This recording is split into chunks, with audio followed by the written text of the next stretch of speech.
सन 1893 में हेनरी जैगलिन ने अपनी गर्लफ्रेंड को छोड़ दिया था। उसकी दोस्त बहुत ज्यादा जहनी तनाव का शिकार थी और उसने खुदकुशी कर ली। लड़की के भाई ने हेनरी से बदला लेने के लिए उसके घर तक उसका पीछा किया और उसके घर के बाग में हेनरी को गोली मार दी। उसे गोली मारने के बाद दिमागी दबाव की वजह से उसने खुद को भी मार दिया। दरअसल जो गोली हेनरी को लगनी चाहिए थी वो गोली एक दरख्त को जाके लगी और वो बच गया। इस वाकये के 20 साल बाद हेनरी ने किसी वजह से इस दरख्त को काटने के बारे में सोचा। उसने दरख्त को हटाने के लिए उसकी जड़ों में बारूद लगाकर दरख्त को हटा दिया, मगर बारूद की वजह से उस दरख्त में लगी गोली तेज रफ्तार से हरकत करती हुई सीधा हेनरी के सर में जा लगी और वो मौके पर ही दम तोड़ गया। अब ये इत्तेफाक था या इन दोनों बहन भाई की बद्दुआ थी, ये अल्लाह जानता है, मगर ये बात बहुत हैरान कुन है। ट्रॉन्ग नाम की इस औरत को वियतनाम की अदालत ने मौत की सजा सुना दी। इस खबर ने पूरी दुनिया को हिला के रख दिया क्योंकि ये औरत वियतनाम की अमीर तरीन औरत है। आखिरकार इस औरत से ऐसा क्या हुआ जो वियतनाम की पुलिस इस पर इतना शदीद गुस्से में है? दोस्तों, ये वाकया आपको हैरान कर देगा। 1956 में ये औरत वियतनाम के शहर वेगान में पैदा हुई। इसका सारा खानदान कारोबारी था। जब ये औरत बड़ी हुई तो ये भी बिजनेस करने लगी। वैसे सब कुछ आम रूटीन से चल रहा था, मगर इस औरत के लिए मुसीबत उस वक्त शुरू हुई जब 2012 में वियतनाम के सबसे बड़े बैंक SCB का कंट्रोल इस औरत के हाथ में आ गया। ये वियतनाम का सबसे बड़ा बैंक है। दोस्तों, वियतनाम में एक कानून है।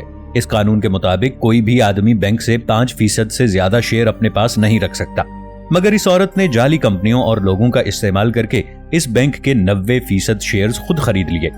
SCB नामी बैंक अब पूरा इस औरत का हो चुका था। इस बैंक का सारा कंट्रोल अब इस औरत के हाथ में था।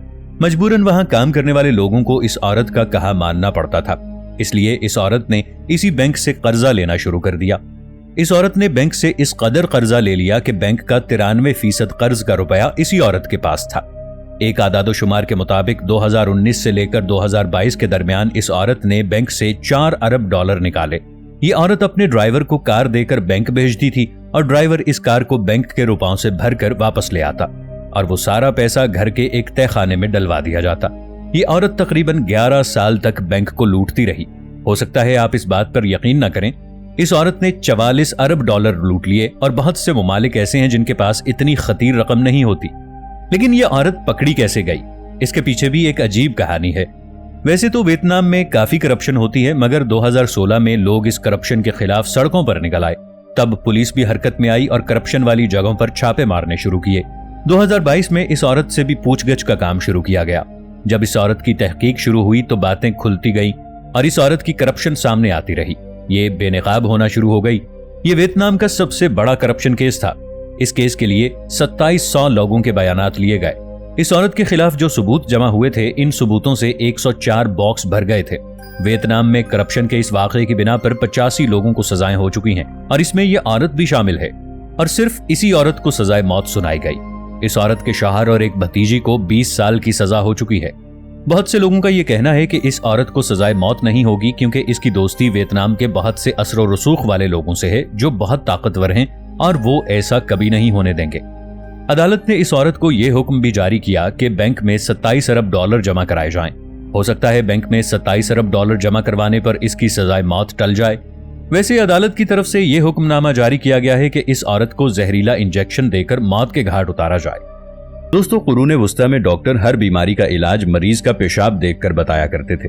यहाँ तक कि थॉमस वेकेरी, जो कि बादशाह हेनरी हश्तुम का सर्जन था, उसने जंग में जख्मी होने वाले फौजियों के जख्मों को पेशाब से धोने का मशवरा दिया क्योंकि उन दिनों पेशाब को सबसे ज्यादा जरासीम से पाक चीज माना जाता था।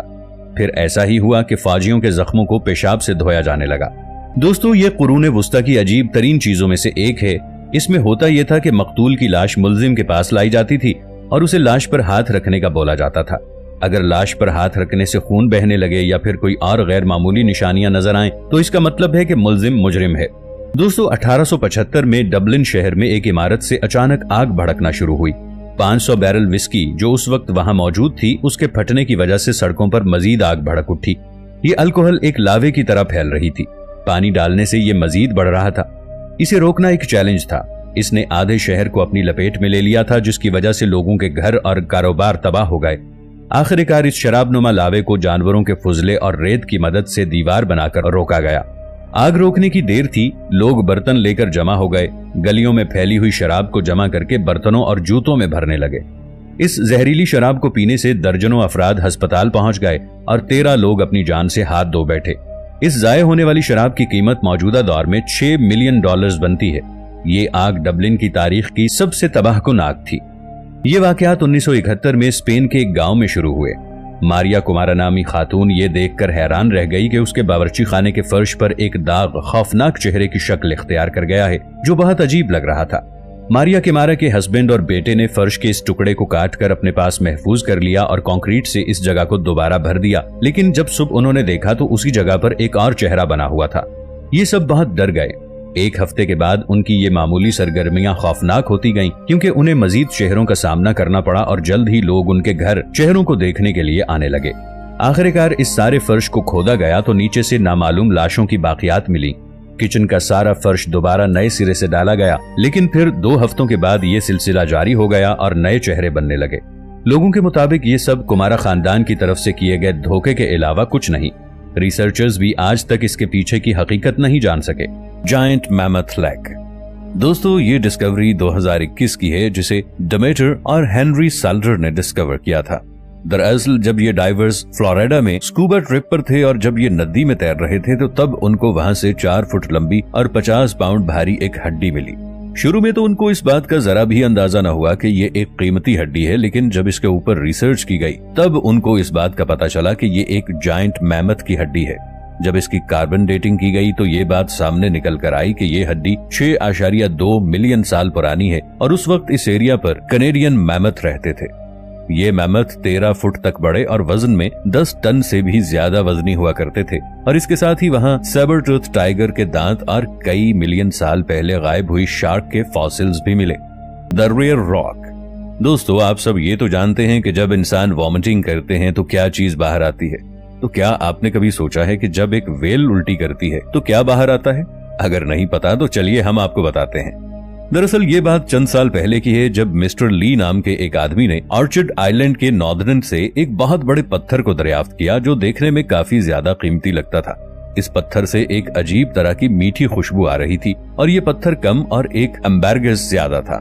जिनको नहीं पता उनको बताते चलें कि एम्बेरगस एक सॉलिड वैक्सी सब्सटेंस होता है। जब रिसर्चर्स ने इसकी मजीद खोज लगाई तो उनको इस चीज का पता चला कि ये वैक्सी सब्सटेंस स्पर्म व्हेल में इसके डाइजेस्टिव सिस्टम में प्रोड्यूस होता है, जो कि करीबन $5000 पर केजी के हिसाब से बिकता है। और उस आदमी को मिला ये स्टोन तकरीबन 4 किलो का था। ओल्डेस्ट रग इन द वर्ल्ड। दोस्तों, रग कुछ और नहीं बल्कि हमारे घर में इस्तेमाल होने वाले कारपेट हैं। आपने बहुत महंगे महंगे कारपेट्स को देखा होगा, लेकिन अब जरा इस कारपेट को देखिए।